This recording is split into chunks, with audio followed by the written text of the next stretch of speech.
দুনিয়ার মুসলমান,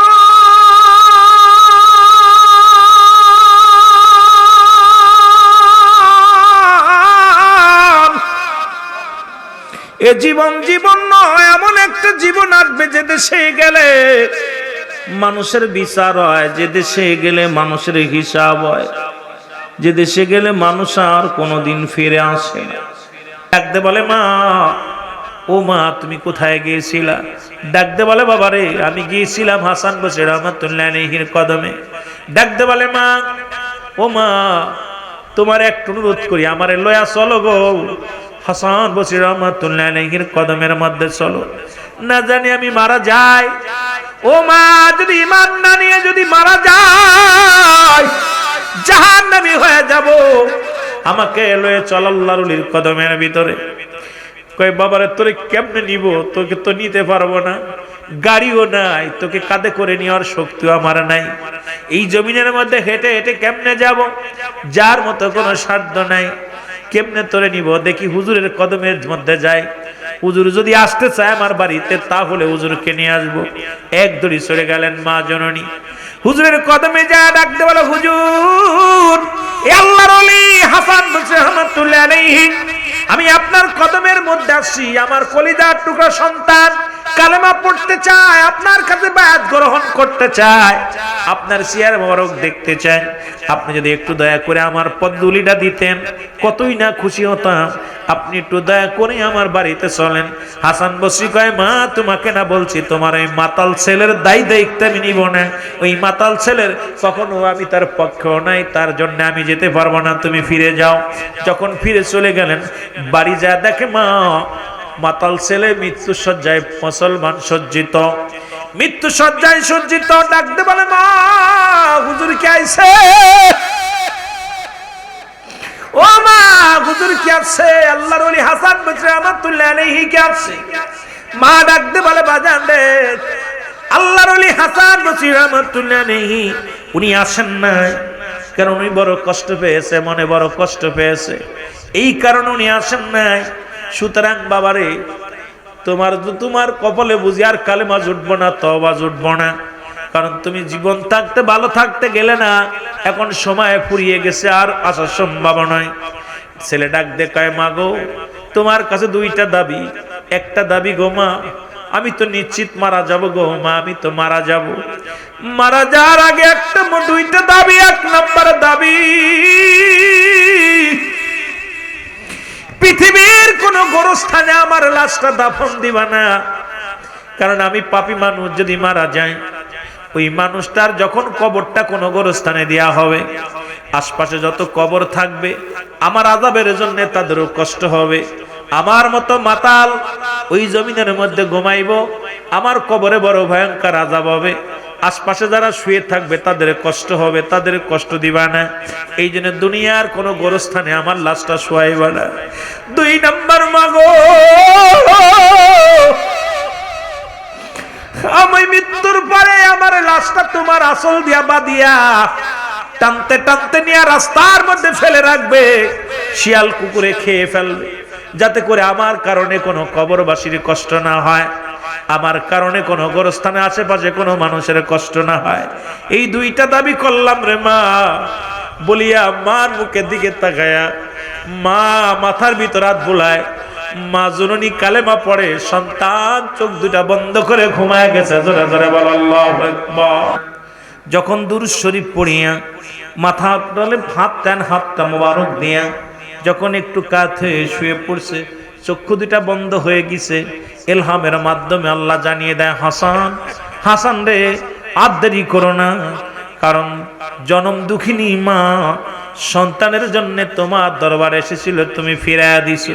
ও হাসান, তুমি যাও যাও, ওই মাতাল ছেলেকে তুমি নিজেই গোসল করাবা, নিজাতে গোসল করাবা, নিজাতে তুমি কি করবা, তাকে জানাজা পড়াইবা, এরপরে তুমি কি করাই, কাফন পরাইবা, দাফন করাইবা, সমস্ত দায়িত্ব রে হাসান তোমাকে দেওয়া হলো, কারণ তুমি জানো না ওরে হাসান, জনম দুঃখিনী মা যখন সন্তানের জন্য ওকলাতি করেছে, সন্তান যখন তোমার প্রতি রুজু হয়েছে, যখন সন্তান যখন তোমার কথা মুগ্ধ উচ্চারণ করেছে, আমি রব্বুল আলামিন ওই মাতাল সন্তানকে সব পাপ মাফ করে দিয়ে ওই সন্তানের জবান দিয়ে কালেমা পড়াইয়াছি। আর কালেমা পড়াইয়া ওই মায়ের খাতিরে হক্কানিয়াল তোমার খাতিরে, কারণ তোমার দরবারে তার মা বাবা সাজা করত। তুমি আমার বন্ধু, আল্লাহর বন্ধু, প্যারা হাবিব, শোনো, তোমার কারণে ওই মাতাল সন্তানকে আমি ইমানি হালাতে মৃত্যু দিছি, সুতরাং সে জান্নাতি। যাও যাও, দেরি করো না, চাইয়া তুমি এই মাতালের জানাজায় শরীক হয়ে যাও, তুমি নামাজ আদায় করো, জনম দুঃখিনী মাকে তুমি সান্ত্বনা দাও। জোরে জোরে চিল্লা বলা যাবে না মারহাবা? আর একটু জোরে বলেন। হাসান বসরি গন্তি লাফতে উঠলেন, লাফতে উঠে তো শুরু করলো। চটি মুবারক পায়ের মধ্যে নাই, খালি পায়, উত্তপ্ত রৌদ্র, দোষ শুরু করছে। মানুষ দেখে, আরে আল্লাহর ওলি হাসান বসরি শুধু দৌড়ায়, হাসান বসরি শুধু দৌড়ায়। পিছ থেকে লোকজন ডাক দেয়, হুজুর আপনি কেন দৌড়ান, আপনি কেন দৌড়ান মানুষকে? হুজুরে, যে ব্যক্তি এত আদবের সঙ্গে নমনীয় ভাবে চলাফেরা করে, এই লোকটা শুধু দৌড়ায় আর দৌড়ায়, চোখের পানি ছেড়ে কান্দে, আল্লাহ আমি অপরাধী রে, আমি মনে হয় ভুল করে ফেলেছি, চোখের পানি ছেড়ে কান্দে। ভক্তবিন্দু ডাকতে বলে, হুজুর একটু দাঁড়ান। কয় বাবারে সময় নাই, আমি বিশেষ এক দায়িত্ব পেয়েছি, বিশেষ কাজে রওনা দিছি, বাবা তোমরা দাঁড়াও। হাসান বসরি রহমাতুল্লাহ আলাইহি দৌড়ায়া দৌড়ায়া চলে গেলেন। যাইয়া উনি কি করলেন? সালাম দেয় ঘরের ভিতরে, আসসালামু আলাইকুম আলাল বাইত। ভিতর থেকে কান্নার আওয়াজ, ফুপায়া ফুপায়া কান্নার আওয়াজ শুরু হয়ে গেল, শোনা গেল। ডাকতে বলে, মা ও মা, আমি তোমার হাসান, আমি তোমার হাসান বসরি রহমাতুল্লাহ আলাইহি আগমন করেছি। ডাকতে বলে, বাবারে সেই আশা আসলে, আমার কলিজার টুকরা সন্তান ইন্তেকাল করেছে। বাবা বড় স্বপ্ন ছিল আপনার কদমে শুবে দিব আমার কলিজার টুকরা সন্তানকে। আমার সন্তান কালেমা পড়ব, ঈমান আনবো, তারপরে মারা যাবে। কিন্তু বাবা আপনি আইলেন না। মরণের আগে আমার ছেলে ডাকতে বলে গেছে, এই আমার কাছে ওসিয়াত করে গেছে। ডাকতে বলে, মা মা গো, আমি তোমার ডাকে আসি নাই, পৃথিবীর তোমার ডাকে আসি নাই, আমার রব্বে কারীম আমারে পাঠায়া দিছে। মা গো শুনে নাও, শুনে নাও, তুমি এমন ভাগ্যবান সন্তান জন্ম দিছে দুনিয়ার মধ্যে। দুনিয়ার মধ্যে এমন মা পেয়েছে সন্তান, একজন মাদক সেবনকারী মা, একজন মস্তানি, একজন মস্তানের মা। তুমি এমন আল্লাহওয়ালা, তুমি এমন এক ধার্মিক মা, তোমার ছেলের ভাগ্য কপাল ভালো, ভাগ্যবান ছেলে। তোমার ছেলে পৃথিবীর মধ্যে মানি হালাতে মৃত্যুবরণ করেছে। রব্বুল আলামিন আমাকে হুকুম দিছে, তোমার ছেলের জানাজা পর গোসল করাইব আমি, তোমার ছেলের জানাজার নামাজ পড়াইব আমি, কাফন দাফন করাইব আমি। এই দায়িত্ব রব্বে কারীম আমাকে দিয়েছে। সুতরাং আমি এসেছি, কান্দ চোখের পানি মুছে ফেলো গো মা। মা হাউমাউ করে কান্দে। হাসান বসরি রহমাতুল্লাহ আলাইহি বলে, বাবা মা শোনো, এটা আল্লাহর ওলিদের খাতিরে রব্বে কারীম, রব্বে কারীম তোমাকে এত পছন্দ করেছে, শুধু আল্লাহর ওলিদের মজলিস আসা যাওয়ার কারণে এই মজলিসের মধ্যে তুমি কষ্ট করে যাইতে, তোমার আহলে বায়াতের জন্য দোয়া করতে, তোমার সন্তানের জন্য দোয়া করতে, সেই দোয়া আমার আল্লাহ কবুল করেছে। আর তোমার দোয়ার খাতিরে আজকে তোমার গর্বের সন্তান এই দুনিয়ার মধ্যে মাতাল হয়েছিল, বড় হয়ে সেই মাতাল সন্তানকে রব্বুল আলামিন তওবা পড়ায়া মৃত্যু দান করেছে। জোরে বলেন মারহাবা। এ দুনিয়ার মুসলমান,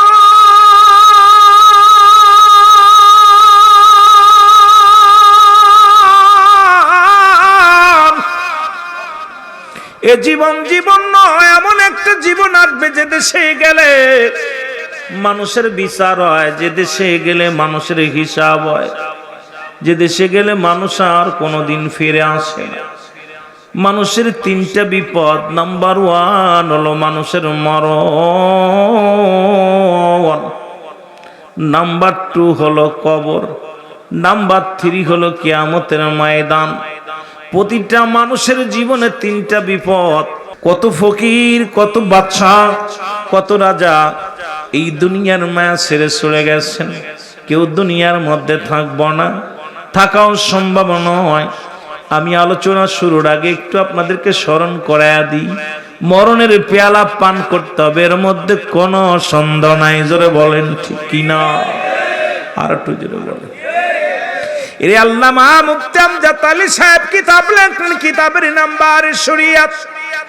এই কিতাবের মধ্যে লিখতে যাইয়া উনি বললেন, দুনিয়ার মানুষ শোনো, পৃথিবীর মধ্যে সবচাইতে সাধারণ মৃত্যু যেটা, 70টা উটের চামড়া, গায়ের চামড়া জবাই না করিয়া, এই যে গত পশু আমাদের কোরবানি চলে গেল, ও মুসলমান 3 দিন ব্যাপী বাংলাদেশের মানুষ কোরবানি উদযাপন করলেন, ঈদুল আজহা উদযাপন করলেন।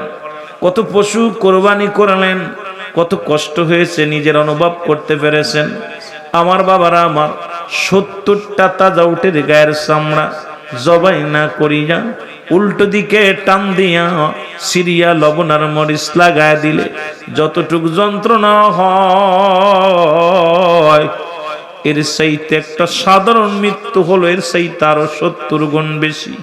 এখন আমরা মরণকালে যারা পায়খানা করে দিই, মরণকালে যারা প্রস্রাব করে দিই, মরণকালে যারা মুসলমান চোখ দুটি বড় বড় হয়ে যায়, মরণের সময় যাদের একটা অঙ্গ বেঁকা হয়ে যায়, তাদের মরণটা কত কঠিন হয়। এই মরণ থেকে বাঁচার কোনো উপায় নাই। জোরে বলেন ঠিক কিনা? বাদশাহ ফকির হ্যায় সবকো একই ঠিকানা। কে বাদশা কে ফকির? তাই তো বাদশা সেকেন্দার মরণের আগে উজিরকে ডাক দে, বলে, উজির শোনো শোনো, আমি যেদিন মারা যাব, মরে যাওয়ার পর কাফনের ভিতরে আমারে মোড়াইবা, যখন ওই সারবিয়ারি পালকের মধ্যে আমারে সরাইবা, সরানোর উপরে আমার হাত দুটি কাফনের বাইরে রেখে দিবা। উজির ডাক দে, বলে, হুজুর আপনি কি কথা বললেন? কারণ মানুষ জানে আপনি একজন ভালো মন্ত্রী ছিলেন, আপনি ভালো একজন রাজা ছিলেন। এখন মৃত্যুর সময় যদি আপনারা যদি ওই কাফনের কাপড়ের ভিতর থেকে হাত দুটি বাইরে করে রাখি, দুনিয়ার মানুষ বলবে, বাদশাহ মরণের পর বুঝি কর চায়, জনগণের কাছে বুঝি খাজনা চায়, কর চায়। ডাক দে উজিরি, ডাক দে উজিরি রে, উজির তুমি বোঝো না, এত সম্পদ আল্লাহ আমারে দিয়েছে, এই দুনিয়ার মধ্যে এত নামি দামি ব্যক্তি আমি, এই দুনিয়ার মধ্যে সম্পদের অভাব নাই, গাড়ির অভাব নাই, নারীর অভাব নাই, বাড়ির অভাব নাই। মানুষকে দেখায় দাও আমি এত বড় বাদশা সেকেন্দার দুনিয়ার মধ্যে শূন্য হাতে এসেছিলাম, আর বিদায়ের সময় শূন্য হাতে বিদায় নিলাম, প্রজারা যেন দেখতে পারে, এর থেকে যেন দুনিয়া ছেড়ে দিয়া রব্বে কারিমের গোলামি করতে পারে। এত ধন সম্পদ আমি কিছু নিয়ে যেতে পারলাম না, কত হাতি ঘোড়া ছিল কিছু নিয়ে যেতে পারলাম না, শূন্য হাতে এসেছিলাম। জীবনের প্রথম কাপড় পরিধান করাইছে আমাদের অন্য মানুষের সাহায্যে, জীবনের শেষ কাপড়টা পরিধান করাবে অন্য মানুষ, সুতরাং নিজের কাপড়টা নিজে পরে উজাতে পারলাম না। এইটা হলো আমার মাতবাড়ি, এইটা হলো আমার জমিদারি, এইটা হলো আমার রাজত্বের উজির। সুতরাং লোকজনদের আমার জানায় দাও, প্রজাদেরকে জানিয়ে দাও, দুনিয়ার মোহে পড়িয়া যেন পাপ রাজ্যের মধ্যে না ঢোকে, সবাই যেন রব্বি মুখী, রব্বুল আলামিনের মুখী হয়ে যায়। জোরে জোরে চিল্লায় বলা যাবেন আল্লাহু আকবার, আর একটু জোরে জোরে চিল্লায় বলা যাবেন আল্লাহু আকবার। এ দুনিয়ার মুসলমান, আমি আলোচনা কই থেকে কই যায় একটু মনে রাখবেন। যদি অল্প সময়ের মধ্যে অনেক কথা আলোচনা করব, আলোচনাগুলো নিয়ে যেতে হবে। সারা জীবন শুধু ওয়াজ শুনলেন, বাড়িতে নিলেন না, কাজে লাগবে না, চোখের পানি ফেলবেন। কারণ এই চোখের পানির বড় মূল্য, চোখের পানি গুলো সেরে সেরে দিয়ে কাঁদবেন, রব্বে কারিমকে ডাকতে বলবেন, আল্লাহ এই তো বুঝি জীবনের শেষ মাহফিল, এই তো বুঝি জীবনের শেষ রাত। আগামী বছর আর এই ময়দানে আমরা আসতে পারবো না, আগামী বছর আর বসতে পারবো না। রব্বুল আলামিন যেন আমাদেরকে ক্ষমা করে দেয়। জোরে জোরে চিল্লায় বলা যাবে না আমিন। এ দুনিয়ার মুসলমান,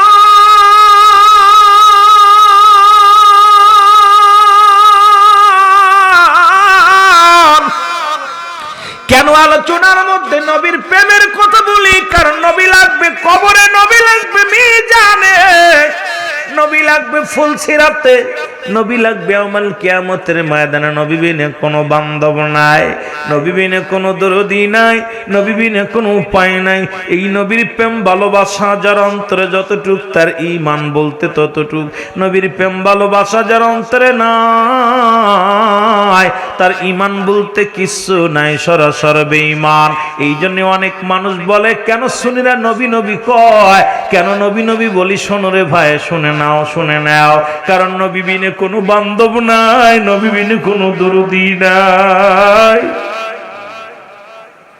রহমতের নবী রাহমাতুল লিল আলামিন নিজেই বলেছেন, হায়াতি খায়রুল লাকুম। নবী বলেন, আমার হায়াতের জিন্দেগি আমার উম্মতের জন্য কল্যাণ স্বরূপ। জোরে বলো মারহাবা, আর একটু জোরে।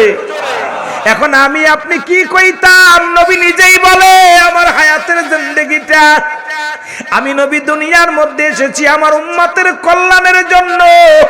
উম্মত কেমনে শরীয়ত মানবে, উম্মত কেমনে তরিকা মানবে, উম্মত কেমনে ওজিফা করবে, উম্মত কেমনে আল্লাহর দ্বীনে চলবে, কেমনে রাজনীতি করবে, কেমনে শরীয়তের বিধান মেনে চলবে, তরিকাতের বিধান মেনে চলবে।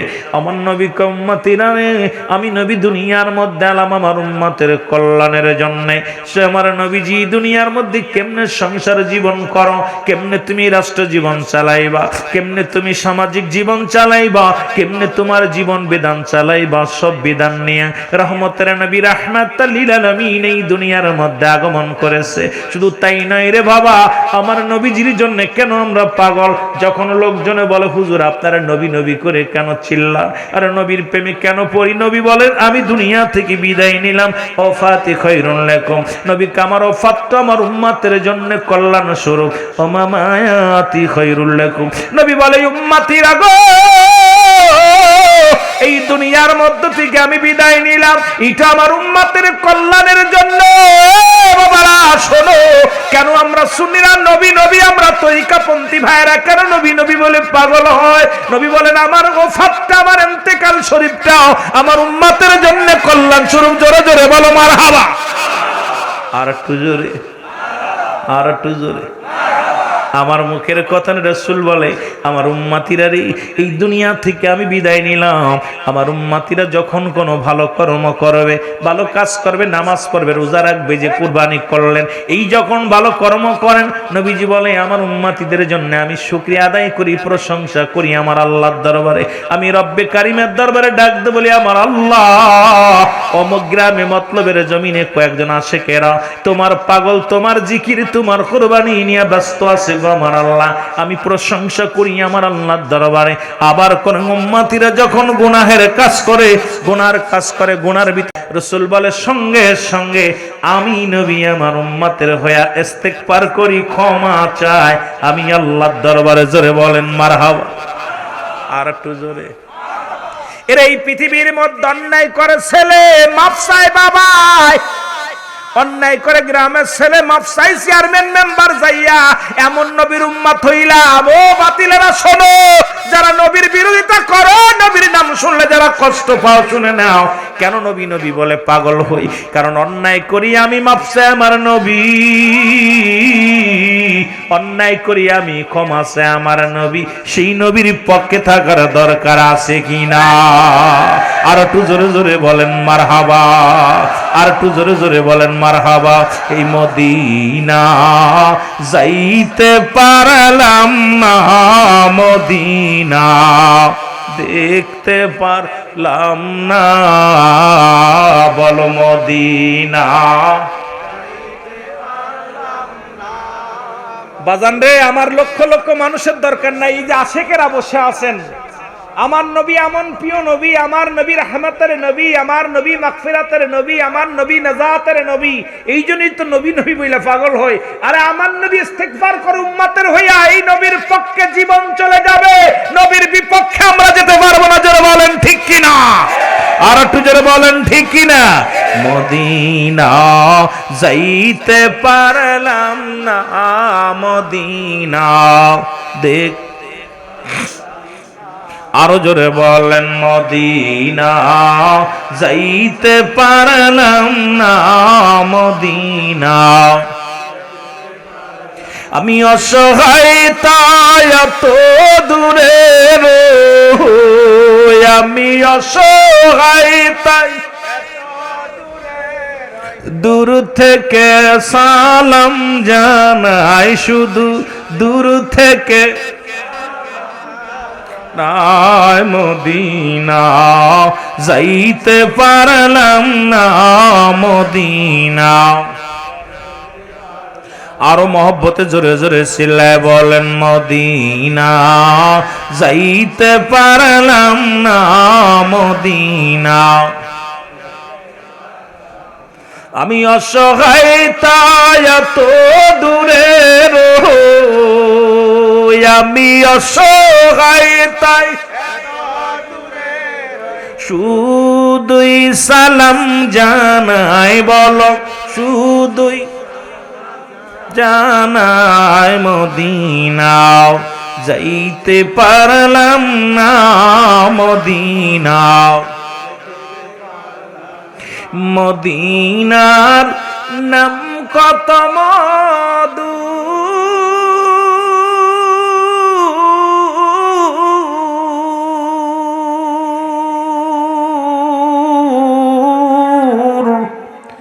মদিনা আর যে কত দূর,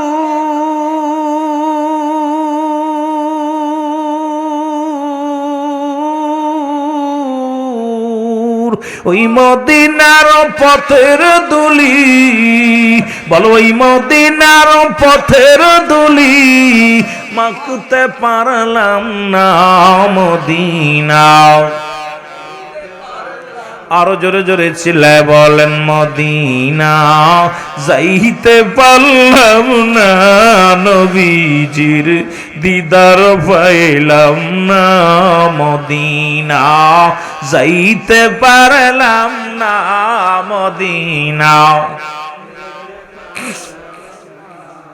মদিনার নাম কত সুন্দর,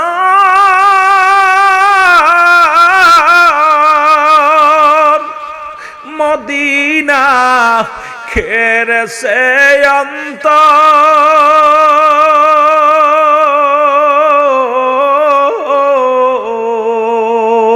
এই গরিব দুঃখীর সালাম খানি, গরিব দুঃখীর পৌঁছাই দিও মদিনায়, বলো পৌঁছাই দিও মদিনায়, মদিনা যাইতে পারলাম না, মদিনা। এ দুনিয়ার মুসলমান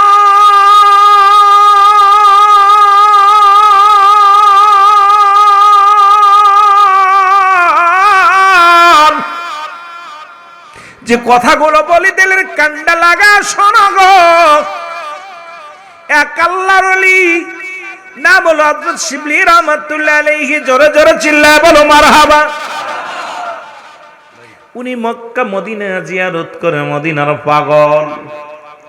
খুব খেয়াল বাবারা আমার, যেহেতু একটা আয়াত দিছি কোরআনুল কারীম থেকে ওলি আল্লাহদের শান, একটা হাদিস পড়েছি ওলি আল্লাহদের শান, কবর হাসর দিয়া বাস্তবতা নিয়ে, সামাজিকতা নিয়ে, ওলি আল্লাহদের সম্মানের নিয়ে।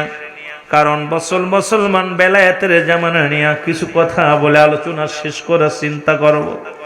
এই আল্লাহর ওলি রহমাতুল্লাহ উনি মাজারে যাইয়া, দরবার শরীফে যাইয়া, মদিনা শরীফে যাইয়া রাসূলুল্লাহর রওজা জিয়ারত করে।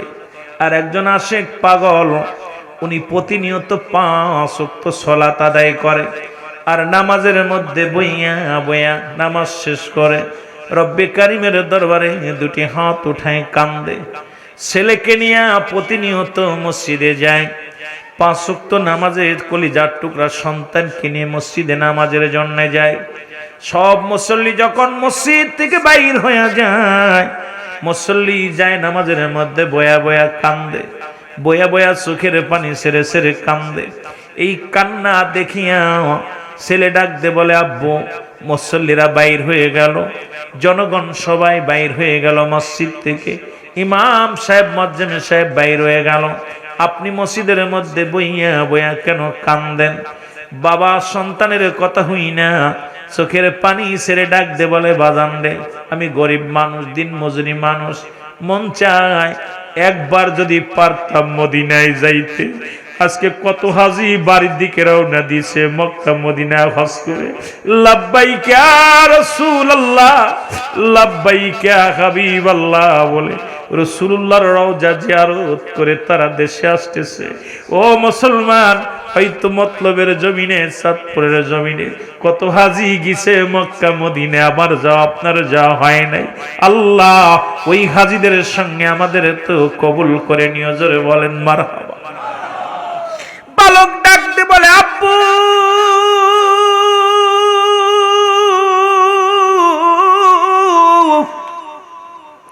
সব মানুষ মসজিদ থেকে বাইর হয়ে যায়, আপনি কেন বাইর হন না? আপনি কেন যাই নামাজে বয়া কান্দেন?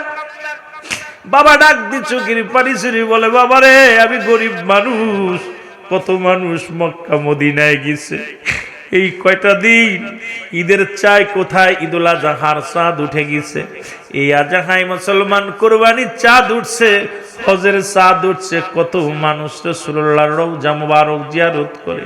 আমি গরিব মানুষ মদিনায় যাইতে পারলাম না, আমার মনে বড় স্বপ্ন, মনে বড় আশা, ওই সোনার মদিনায় যাওয়ার। জোরে জোরে চিল্লায় বলো মারহাবা। আমার মনে বড় আশা ছিল যাব মদিনায়, বলো মনে বড়। একটু জোরে জোরে চিল্লায় বলেন, মনে বড় আশা ছিল।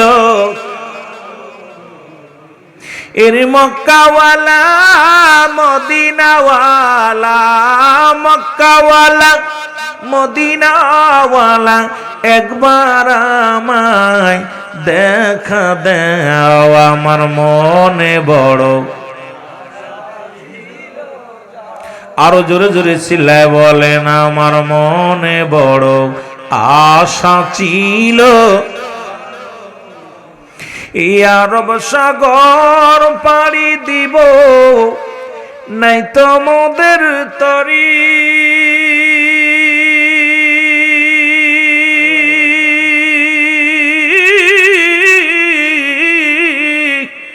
পাখা নাই তুড়ে যাব ডানাতে ভর করি, এই আশায় আছে সম্বল নাই আশা।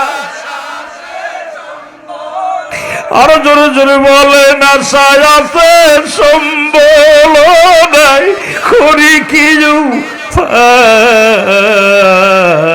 আমার মনে বড়। চোখের পানি ছেড়ে কান্দেন যেন আগামী বছর যেতে পারেন। আমার মনে বড় আশা ছিল, ঘুরি আমি দেশ বিদেশে, ঘুরি আমি ও নবীর পাগল হইয়া, বলো নবীর ইয়া, আমার মনে বড় যাব মদিনায়, আমার মনে বড়।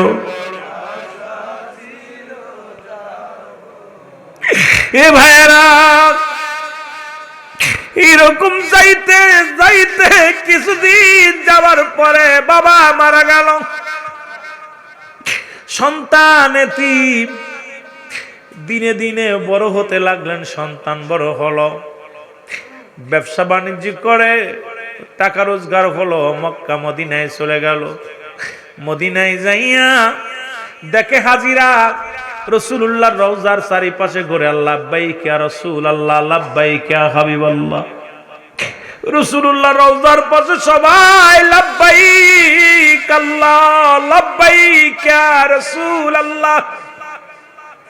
ওই বালক শুধু কান্দে, আব্বু আব্বু আব্বু বলে কান্দে। এই দৃশ্য দেখতে পাইলেন একজন আল্লাহর ওলি, বিলাতের দরজার একজন আল্লাহর ওলি, তিনি যুগশ্রেষ্ঠ কামেল আল্লাহর ওলি শিবলি রহমাতুল্লাহ আলাইহি। উনি এই দৃশ্য যখন দেখতে পাইলেন, বালকের কাছে যা বলে, বালক তুমি কেন কান্দো?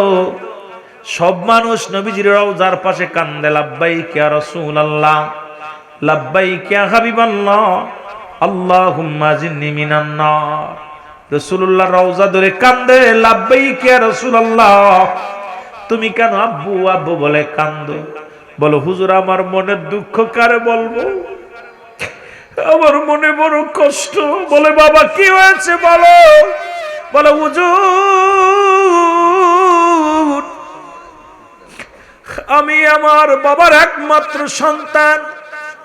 আমার আব্বা ছোট্টবেলা থেকে 5 ওয়াক্ত নামাজ যখন আজান হয়ে যেত মসজিদে, মুয়াজ্জিন সাহেব আজান দিত, আমার আব্বা জান আমার হাত ধরে মসজিদে লয়া যাইতো।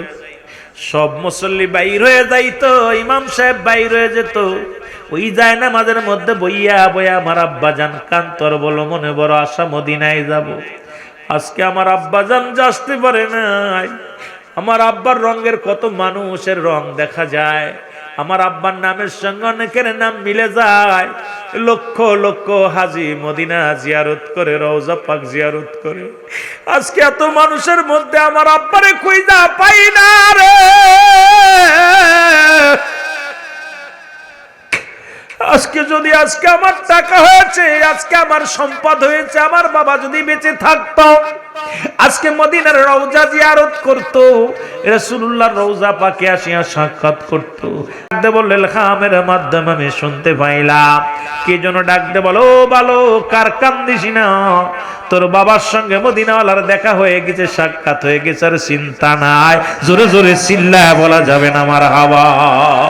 আর একটু জোরে বল আল্লাহু আকবার। তুমি কেমন করে ঘুমাও মানুষ, ফজর করে কাজা, এমন তো হতে পারে জোহরে জানাজা তোমার, এমন তো হতে পারে জোহরে জানাজা। এই হলো আমার আপনার জিন্দেগি, ঠিক কিনা? এ মুসলমান গভীর মনোযোগ। 1 ওয়াক্ত নামাজ কাজা দিলে 80 খুতবা পরিমাণ জাহান্নাম। যারা খুতবা পরিমাণ হলো 2,88,00,000 বছর। কত বছর? যারা বলেন কত বছর? 2,88,00,000 বছর। হুজুর আলোচনা করতে যায় বললেন, ইচ্ছাকৃত নামাজ যে ব্যক্তি ছেড়ে দিল সে কাফের হয়ে গেল। শরীয়ত ছেড়ে দিলে কাফের, কোনো সন্দেহ নাই। আপনার আমার জীবন থেকে কত নামাজ ছুটে গেল। ও যুবক বাবারা আমার, যে কথাগুলো বলতেছিলাম আমি শুরুতে 3টা কথা দিয়ে আলোচনা শুরু করেছিলাম। 1 নাম্বার হলো মরণ, 2 নাম্বার কবর, 3 নাম্বার হলো কিয়ামতের ময়দান। মনে আছে কয়টা? 3টা বিপদ। বড় না ছোট? মরণটা কি ছোট না বড়? মরণ, এর মধ্যে কোনো সন্দেহ নাই। বলতেছিলাম মুফতি আমজাদ আলী সাহেবের কিতাবের কথা বলতেছিলাম। উনি নিজেই লেখলেন, মানুষ যখন সাধারণ মৃত্যুবরণ করে, এই মানুষগুলো কঠিন কত যন্ত্রণাদায়ক মৃত্যু। সেই মৃত্যুটা যদি এত কঠিন হয়, 70টা উটের গায়ের চামড়া, যে উটগুলো জবাই করলে অনেক সময় নেয়, প্রাণীগুলো জবাই করলে মৃত্যুবরণ করতে সময় লাগে, দাঁড় করে জব করা হয়। গত পরশুদিনকে আপনারা দেখেছেন সৌদি আরবে, পাকিস্তানে উটগুলো জবাই হয়েছে, গাছে বান্ধিয়া উটগুলো জবাই করা হয়। তারপরও মরতে চায় না, ঘন্টা অনেক দাঁড়িয়ে থাকে। এই মোতাজা জীবিত উটের গায়ের চামড়া জোর করে টান দে সিরিয়া, লবণ আর মরিচ লাগায় দিলে যতটুক যন্ত্রণা হয় এর চাইতে 70 গুণ যন্ত্রণা হলো একটা সাধারণ মৃত্যু। এখন আমরা মরণকালে যারা পায়খানা করে দিই, প্রস্রাব করে দিই, কত মানুষের জানাজা পড়াইলাম, কত মানুষের গোসল করাইলাম, কত মানুষের কাফনের মধ্যে মোড়াইলাম, দেখেছি গোসল করাতে যাইয়া ওই মানুষটা পায়খানা করে দিচ্ছে, প্রস্রাব করে দিচ্ছে, ওই মানুষটা জিহ্বা বাইর হয়ে গেছে, জিহ্বাটা ভিতরে দিলে আর যায় না, পা দুটি বেঁকা হয়ে গেছে, আঙ্গুল দুটি বেঁধে দিচ্ছে, সোজা হয় না। আপনার আমার জীবনের মৃত্যুর ঘটবে, এর মধ্যে কোনো সন্দেহ নাই। সুতরাং এমন মরণ যেন হয় যে মরণটা পৃথিবীর সবচাইতে আসানে মৃত্যু হয়। দুইটা ইমানদার আর মুমিন, মুমিন এবং কাফেরদের মধ্যে মৃত্যু দুই রকম। ইমানদারের মৃত্যু হয় আসানে। কেমন আসানে হয়? যেমন মুসলমান আটা গুলায়া খামির বানায়া, এই খামিরের মধ্যে যদি একটা চুল পড়ে, এই চুলটা যদি টান দেওয়া না, সে বাইর করবে, টান দিয়ে বাইর হয়ে যাবে। তদ্রূপ ইমানদারের মৃত্যুটা এইরকম হয় যেন এই মানুষটা কথা বলতে বলতে রব্বে কারিমের সঙ্গে সান্নিধ্য লাভ করে। ও মুসলমান শুনে নাও, এই মৃত্যুগুলো যদি এত কঠিন হয়, আর কঠিন ভয়ঙ্কর মৃত্যুটা কত কঠিন হয়, এইটা আমাদের চিন্তা করার দরকার আছে কিনা। এই চিন্তার ভয় ছিল একজন আল্লাহর মাহবুবের বান্দার মুরিদ। যেহেতু কথা দিয়েছি, যেহেতু পীর মুশরিকদের, পীর মাশায়েখদের মজলিস, অনেক ওলি ভক্ত মানুষ, কয়েকটা বিষয়ের উপরে কথা বলার নিয়ত ছিল, যদিও সময় পাই না। এইরকম একজন হাসান বসরি রাহমাতুল্লাহ আলাইহির এক মুরিদ, উনি ছিল এক মেয়ে মুরিদ, মুই ভক্ত, পুরুষ ভক্ত, দুজনই ভক্ত ছিল। বায়াত গ্রহণ করলেন হাসান বসরি রাহমাতুল্লাহ আলাইহির কাছে। বায়াত গ্রহণ করার পর একটা সন্তান আল্লাহ তাআলা লাভ করলেন, একটা সন্তান তার দুনিয়ার মধ্যে আগমন করলেন। হাসানের কদমে প্রতিনিয়ত আসা যাওয়া করতেন। আজকে যেমন হুজুর কেবলাকে পাইয়া আপনারা যারা মুরিদ আছেন ধন্য হয়েছেন, পদদুলি পায় এক নজরে দেখিয়া, আল্লাহর ওলির মুখ মুবারক, চেহারা মুবারক দেখিয়া আপনার কলিজারা ঠান্ডা হয়েছে কি হয় নাই? জোরে বলেন, হয়েছে কি হয় নাই? এর মুসলমান শুনে নাও, এই পৃথিবীর মধ্যে আতরে যেমন আতরালা ওই বাসনা বিক্রি করে, যদি কিনা না যায় তবু ঘিরান নাকে দেয়া লাগে। আল্লাহর মাহবুব বান্দারা যে মজলিসের মধ্যে আসে, রহমত না চাইলেও তার কপালে রহমত জোরে জোরে বলা যাবে না মারহাবা? আর একটু জোরে, আর একটু জোরে। যেহেতু কথাগুলো বলেই তো শেষ করতে পারবো না। আমি তো অনেক জনপুরি রহমাতুল্লাহ, কেরামতি রহমাতুল্লাহ, জনপুরি কেরামতুল্লাহ শাহ রহমাতুল্লাহ আলাইহির জীবনী নিয়ে অনেক আলোচনাও করেছি। তার উত্তরসূরি, তার আওলাদ আজকের জমিনের মধ্যে আসছে। তাকে নিয়ে আলোচনা করলে ঘন্টার পর ঘন্টা আলোচনা করতে পারবো, কারণ আমি গুনাহগার। অনেক জীবনীদের জীবনী নিয়ে আলোচনা আমি করি, আলী আল্লাহদের জীবনী দেখি, তাদের জীবনী নিয়ে গবেষণা করি, ওলিদের জীবনী নিয়ে, ওলিদের মুসলমান জীবন দশায়, তাদের জীবন দশায় যে আমলগুলো করেছে, তাদের সাজদা শরীফ, তাদের নজি ওজিফাগুলো, যখন আমলগুলো যখন দেখি তখন চিন্তা করি, কোন মানুষ যদি হক্কানি ওলির এই মুসলমান এই যে আমলগুলো, যে নসিহতগুলো বর্ণনা করে, যদি কোনো ব্যক্তি আমল করতে পারে, সে আউলিয়ার দপ্তরে পৌঁছে যেতে পারে। জোরে জোরে বলেন ঠিক কি না? আর একটু জোরে জোরে চিল্লায় বলা যাবেন আল্লাহ। হাসান বসরি রাহমাতুল্লাহ আলাইহির মাজার দরবারে উনি যা করতেন, স্বামী মারা গেল, স্বামী মারা গেল একটা ছেলে রেখে। এক পুলা যার হয়, অধিকাংশ সন্তানই বেশিরভাগ নষ্ট হয়ে যায়। রাগ করবেন না বাবা, অতি আদরে বাদর হয় আমাদের মাগুরার বাসা, আদরে বাদর হয়ে গেছে। আসলে বাবা দেখা যায় মায়ও কিছু বলে না, বাবাও কিছু বলে না, সন্তান একটা মাত্র চিন্তা করে বাবাই কিছু যদি হয়। হাসান বসরির মুরিদ একটা সন্তান দেখে যখন মারা গেলেন, আর মা কিন্তু ছেলেদের সঙ্গে পেরে ওঠা খুব কষ্টকর হয়ে যায়। উনি প্রতিনিয়ত আসা যাওয়া করে, আল্লাহর ওলির দপ্তরে ওরস শরীফ করে, আল্লাহর ওলির দপ্তরে আসা যাওয়া করে, মোরাকাবা মুশাহাদা করে। সন্তান লেখাপড়া ছেড়ে দিয়ে পাশাপাশি গাঁজা মদ, সন্তান দুনিয়ার মধ্যে নেশাগ্রস্ত হয়ে যায়, পৃথিবীর মধ্যে 1 নাম্বার নেশাগ্রস্ত হয়ে যায়। বাহ্যিক সুরত দিয়া বাজিতেই মানুষের নফসটাকে কমাইটাকে, মানবদের বান্ধুদের নিচে আছে একটা হাড়ের নিচে একটা গোস্ত, আরবিতে বলে কাল্ব, ইংলিশে বলে হার্ট, বাংলায় বলে হৃৎপিণ্ড। এটা যাদের পবিত্র, সমস্ত দেহ রাজ্য পবিত্র, এইটারে পবিত্রই বানাতে পারি নাই। জোরে বলেন ঠিক কিনা? আর নফসে আমরা নফসের খায়েজের পরিতে গুনাহ করেই যাচ্ছি। জোরে বলেন ঠিক কিনা? আরো জোরে, আরো জোরে। এই রে গুনার জগতে পড়তেছি। জোরে বলেন ঠিক কিনা? 30 বছরে যারো জ্ঞান কি পটে না, আবার 6 মাসের কালের আবার পাই যে 16 আনারে দয়াল, পাই যে 16 আনা দয়াল, যার ইচ্ছা তারে দিয়া মিলাই প্রেমেরি মেলা, দয়াল যার ইচ্ছা। একটু জোরে বলেন না, দয়াল যার ইচ্ছা তারে দিয়া মিলাই প্রেমেরি মেলা, কেউ বুঝিতে পারে না রে পীর মুর্শিদের খেলা, বলো কেউ বুঝিতে পারে না রে আল্লাহ তাআলার। ঠিকই না? বোঝা যায়? আরো জোরে বলেন, আরো জোরে। আবার জোর করিয়া বুঝতে গেলে তার ঘটবে মরণ জ্বালা, হায় হায় জোর করিয়া বুঝতে গেলে তার ঘটে মরণ জ্বালা, কেউ বুঝিতে, একটু মহব্বতে জোরে বলেন না, কেউ বুঝিতে পারে না রে ওলি আল্লাহর খেলা, বলেন কেউ বুঝি।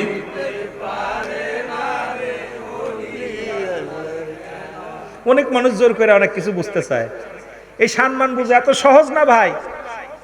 এই তাসাউফ ভিত্তিক আলোচনা, যে ব্যক্তি তাসাউফকে অস্বীকার করে তার পিছনে নামাজি হবে না।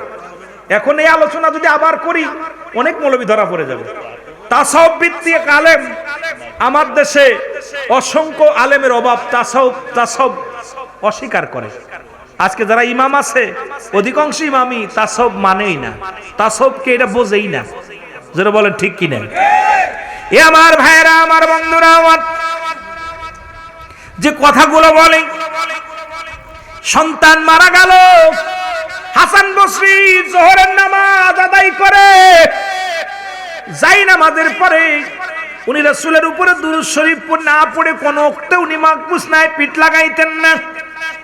হাসান বসরি একটা খাসলত ছিল, একটা মুসলমান অভ্যাস ছিল, যেটা যখনই উনি বিছনায় সজ্জিত তো 11 বার 10 বার 20 বার যাইবা কবরে যাবার বেলা দেখিবে চেয়ে গো তোমার ছবি রইল।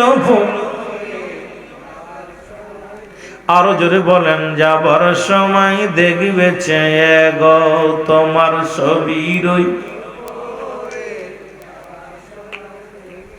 তোমার দাদাই গিয়েছে, বাবাই গিয়েছে, কেউ আসলো না ফিরে, তোমারও তো যাইতে হবে রে সবাই অন্ধকার কবরে, তোমারও তো যাইতে হবে রে, বলো তোমারও তো। আজ না হয় কাল তুমি, আজ না হয় কাল কবরে যাবার বেলায় দেখিবে চেয়ে গো তোমার ছবি রইল পড়ে যাব। এ দুনিয়ার মুসলমান,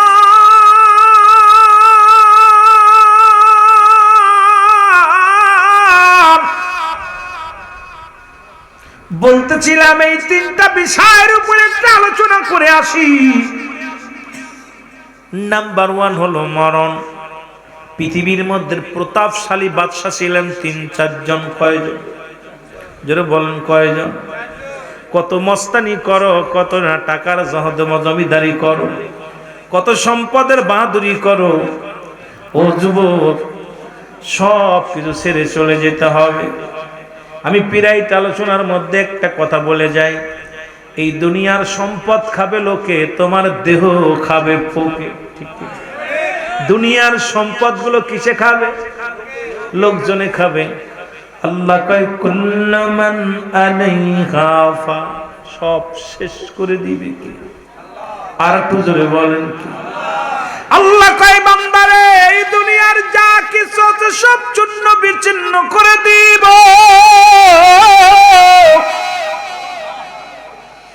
এই দুনিয়ার মধ্যে মাটিগুলো পুড়ে তামা হয়ে যাবে। কত মাটি ফাঁকি দিলা, কত মানুষকে ঠগাইলা, ভাই হয়ে বাইরে ঠগাইলা, ভাই হয়ে বোনরে ঠগাইলা, বাবা হয়ে সন্তানের ঠগাইলা, ইতিমের মাল বক্ষণ করলা, কত সম্পদ গুলো, কত মানুষের জীবনটা তুমি কেড়ে নিলা।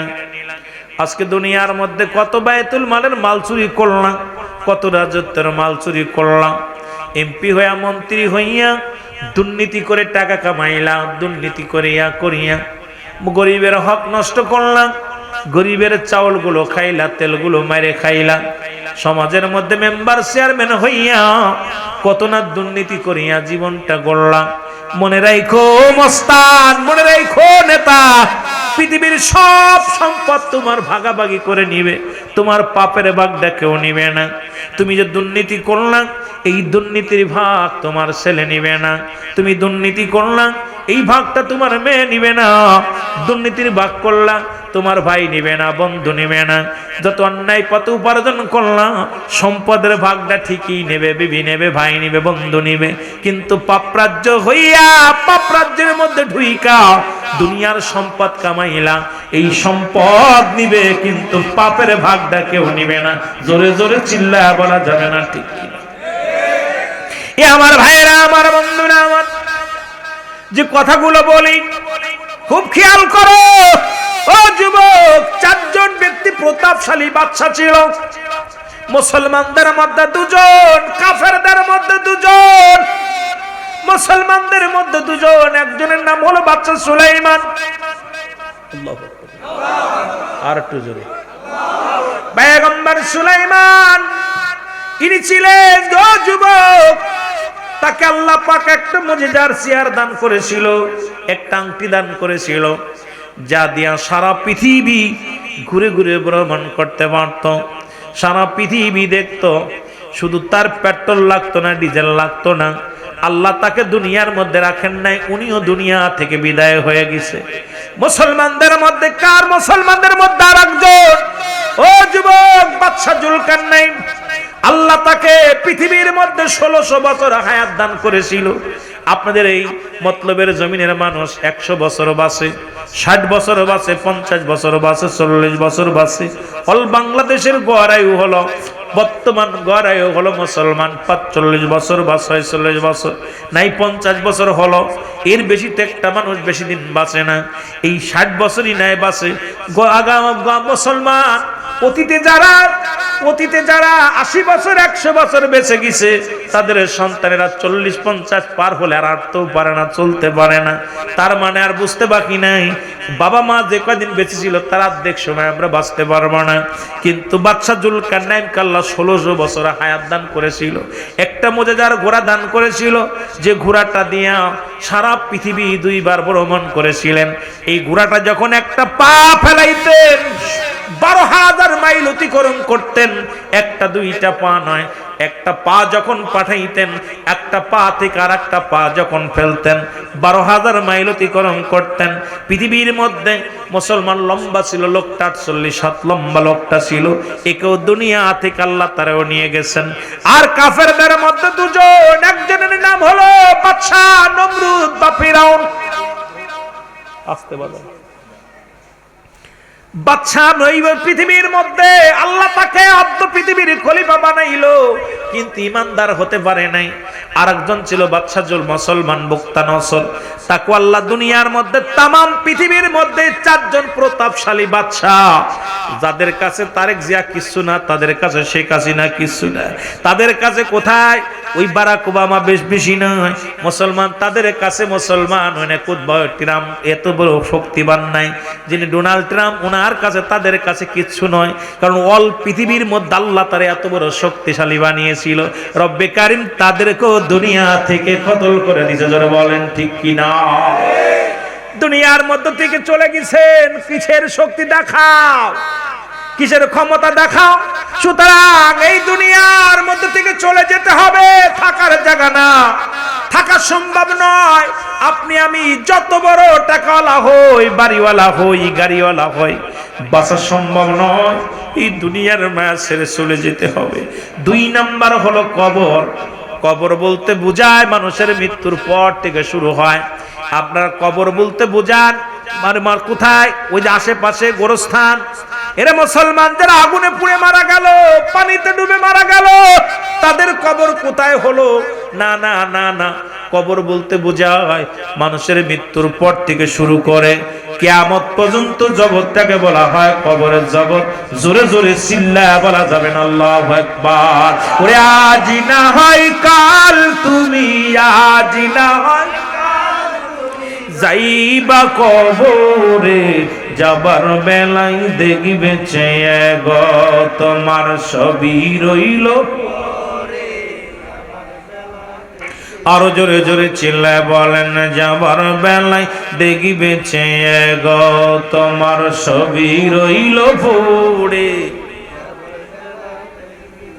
এ দুনিয়ার মুসলমান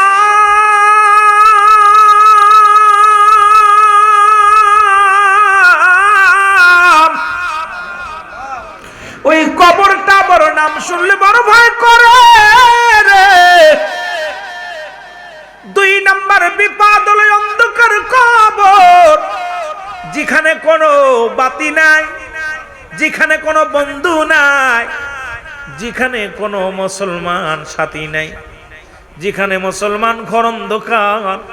এখন চোখ দুটি বন্ধ করে দেখেন, অন্ধকার, আশেপাশে সবকিছু আছে, সবই দেখা যায়, কিন্তু আপনি অনুমান করে দেখেন সবই দেখা যায়, আপনি কিন্তু দেখতে পান না।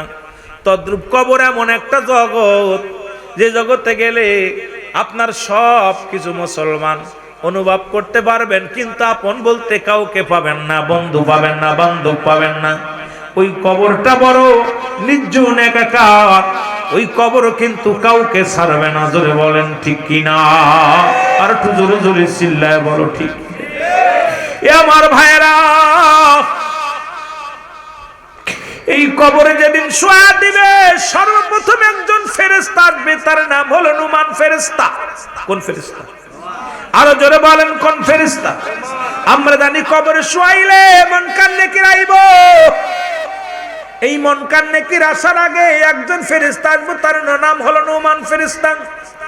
ডাকতে বলবে, আলমগীর সাহেব, ও আলমগীর সাহেব ওঠো। উঠায় 2টা কাগজ থাকবে হাতের মধ্যে, একটা কাগজ থাকবে নেকির আমল, একটা থাকবে বদির আমল।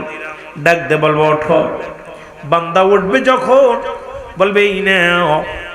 বান্দা হাতের মধ্যে নিয়ে দেখবে কত রাকাত নামাজ পড়েছিলাম, কতটা ভালো কর্ম করেছিলাম, কত জায়গায় মাহফিলে বসেছিলাম, কত জায়গায় বয়া বয়া তওবা করেছিলাম, কোথায় কোরআন তেলাওয়াত করেছিলাম, কোথায় দান ধ্যান করেছিলাম, কোথায় কোন মসজিদে দান করেছিলাম, মাহফিলে দান করেছিলাম, ঈদগাহে দান করেছিলাম।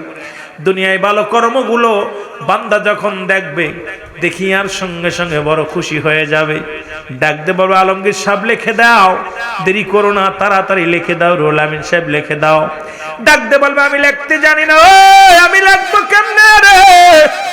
আমার কাছে তো কোনো কলম নাই, আমার কাছে তো কোনো কলম নাই, সংক্ষিপ্ত আকারে আলোচনাটা করে যায়। আমার কাছে তো কোনো কলম নাই, লিখবো কেমন করে? তুমি কলম খোঁজো, তুমি কি কলম পাও নাই? কলম হলো তোমার ডান হাতের শাহাদাত আঙ্গুল মুবারক। জোরে জোরে চিল্লায়া বলা যাবে না মারহাবা। এই হাত দিয়ে কত ডাকাতি করলা, এই হাত অন্যায় ভাবে মানুষকে মারলা, এই হাত দিয়ে কত না ঘুষের টাকা কারবার করলা, এই হাত দিয়ে কোনো দুর্নীতি করলা, কলমের খোসা দিলা, কিন্তু এই হাতের কলম হবে ডান হাতের শাহাদাত আঙ্গুল মুবারক। এই হাতটা আমরা চুন লাগায়া পান খাই, কিন্তু এই হাতের আঙ্গুলের ইশারায় রাহমাতাল লিল আলামিন চন্দ্রকে দ্বিখণ্ডিত করেছিল। জোরে জোরে বলেন ঠিক কিনা? আর একটু জোরে জোরে চিল্লায়া বলা যাবে না মারহাবা। কোন আঙ্গুলটা? শাহাদাত আঙ্গুল মুবারক।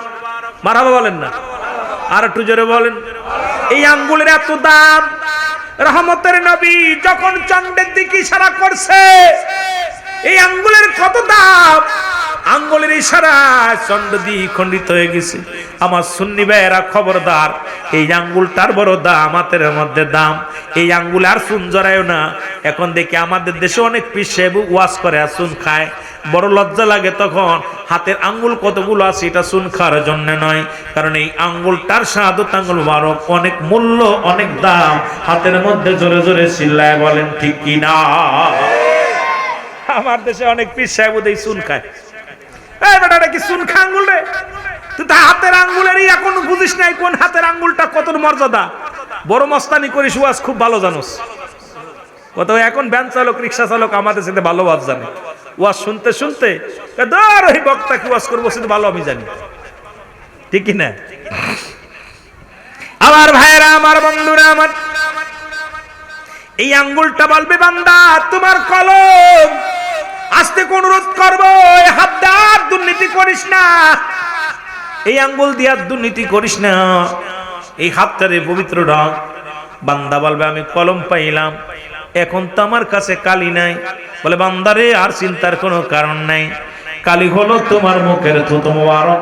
জোরে জোরে চিল্লায়া বলা যাবে না আল্লাহু আকবার। কি মুবারক? থুতু মুবারক, এই স্যাব যেটা জিহ্বা গালের মধ্যে থাকে, থুতু মুবারক, এটা হবে বান্দার কালি। বান্দা কালিগুলো পাবে। আজ থেকে আর গালের মধ্যে গাঁজা খাবো না, ইয়াবা খাবো না।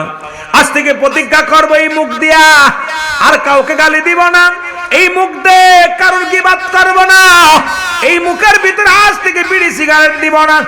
আজ থেকে আমার যুবক বাবারা তোদের হাতে ধরে বলে যায়, আজ থেকে আর মুখের মধ্যে ইয়াবা দিব না, পেন্সিল দিব না, গাঞ্জা খাবো না। তবে বড় কষ্ট হয়। কিছুদিন আগে একটা সঙ্গীত গেয়েছিলাম, অনেকে কষ্ট পেয়েছেন। মাঝে মাঝেই সঙ্গীতটা গায়, ও বুড়ার চুল পেকেছে পাকছে দাড়ি গাল করেছে ব্যাগ, তোরা দেখ তোরা দেখ রে তবু বুড়া টানে সিগারেট। জোরে বলেন ঠিক কিনা? বুড়ার পাও গেছে কবরে, বুড়া হাতে নিছে লাঠি, বুড়ার মুখে জলে বাইরে, বুড়ার মুখে জলে বাইরে জুনের গুদের বাতি। বুড়ার চুল পেকেছে পাকছে দাড়ি গাল করেছে ব্যাগ, তোরা দেখ তোরা দেখ রে তবু বুড়া টানে সিগারেট। কষ্ট পাননি?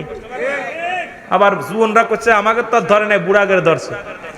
এত নবীর সুন্নাত, দাড়িগুলো পেকে গেছে, কত বড় পথ। আরে মানুষ মরে গেলে হিন্দুরা দেয় মুখে আগুন, আর আমরা মুসলমান জীবিত থাকতে দিতেছি মুখে আগুন। এ সেইতে কষ্ট আর থাকতে পারে না। জাহান্নামে দিবে আগুন আর নিজের মুখে নিজে দিতেছে আগুন। জোরে বলেন ঠিক কিনা? এই আগুনগুলো দেয় আর খুব ফায়াজ, কয় ওয়াজে ফায়াজ নাই, টানতে চারিপাশে দেখবেন টানতেছে আর টান দিতেছে আর দূর, ওয়াজে ফায়াজ নাই। জোরে কোন ঠিক কিনা? ফায়াজ গেছে কিসের ভিতরে? বিড়ির ভিতরে। কিসের ভিতরে? কন্দি বিড়ির ভিতরে। তবে আমার দাদু ভাইরা অনুরোধ করব, কবরেতে আগুন পাবি বিড়ি পাবি না, খারে জম্মের খাওয়া যত খাবি খা। কবরেতে আগুন পাবি বিড়ি পাবি না, ফেরেশতারা খায় না ঘুষ, থাকিবে না তোর যে হুশ। মুগুর মারিবে ধরে, গর্জন মারিবে ধরে, রক্ষা পাবি না। কবরেতে আগুন পাবি বিড়ি পাবি না। জোরে কোন ঠিক? আরো জোরে। ফেরেশতারা খায় না ঘুষ, থাকিবে না তোর যে হুশ। ডান পাশের মাটিগুলো বাম দিকে যখন চাপ দিবে রে বান্দা, নিচের মাটিগুলো উপর দিকে চাপ দিবে। ফেরেশতারা ইয়া মুগুর মারিয়া যখন হাজার হাজার গজ নিচেই নামিয়ে দিবে।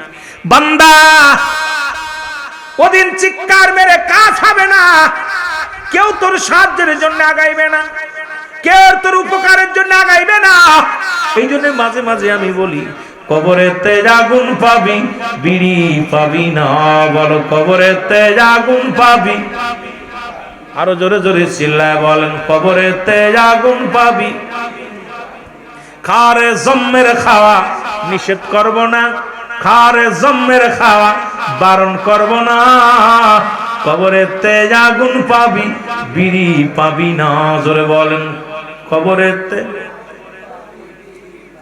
ফেরেশতারা খায় না ঘুষ।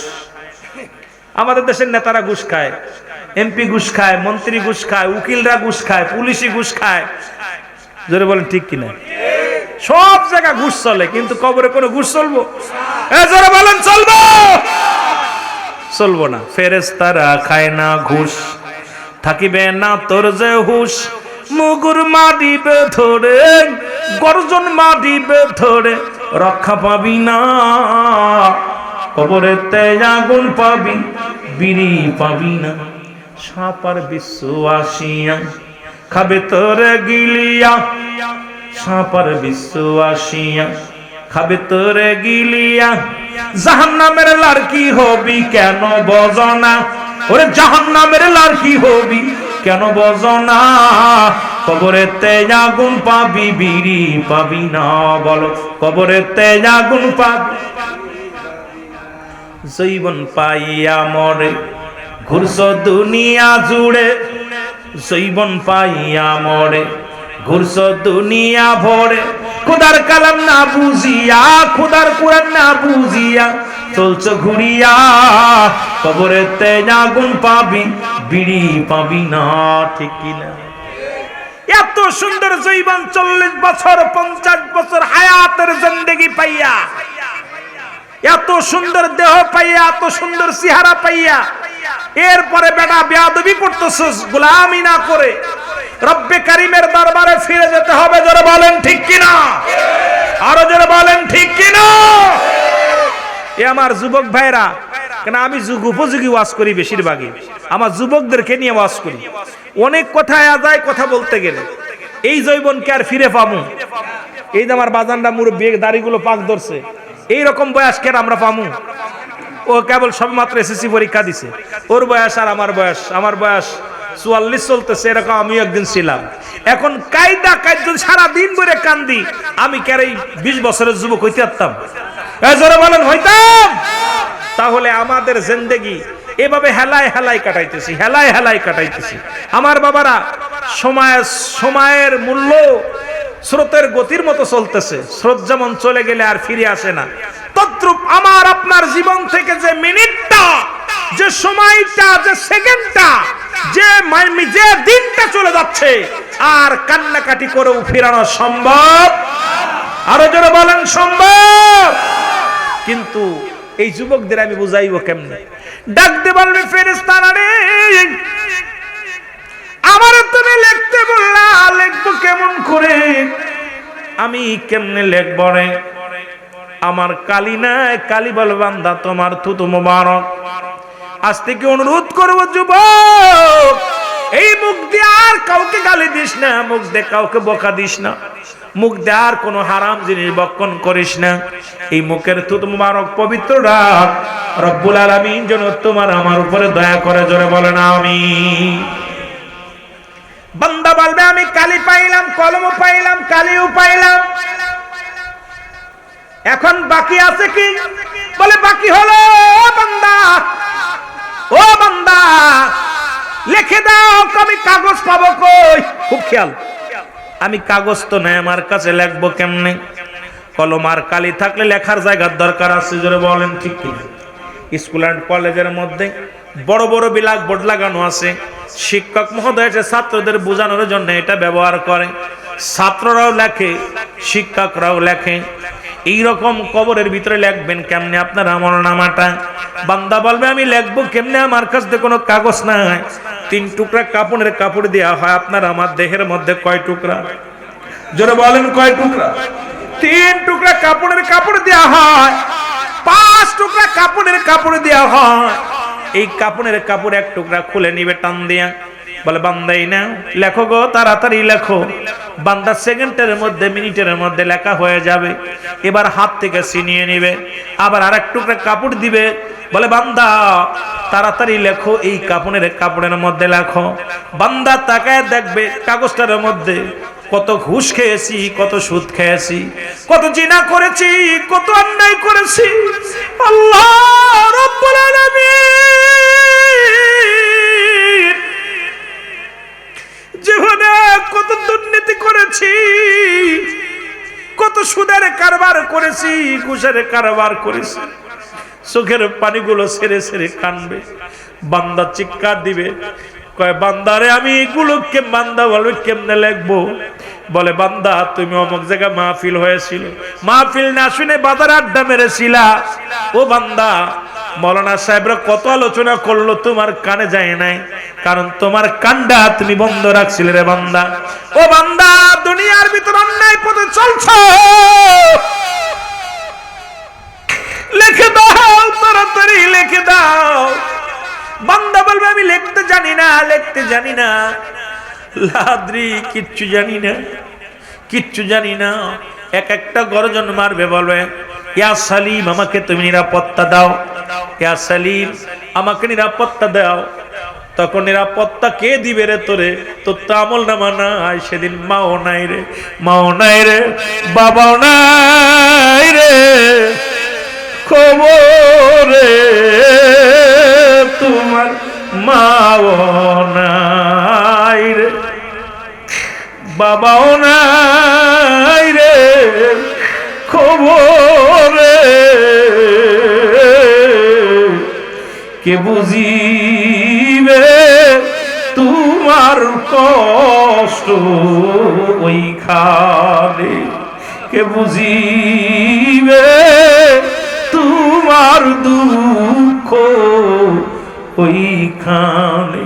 থাকতো যদি জোরের ভাই তোর বিবাদে, থাকতো যদি জোরের ভাই তোর বিবাদ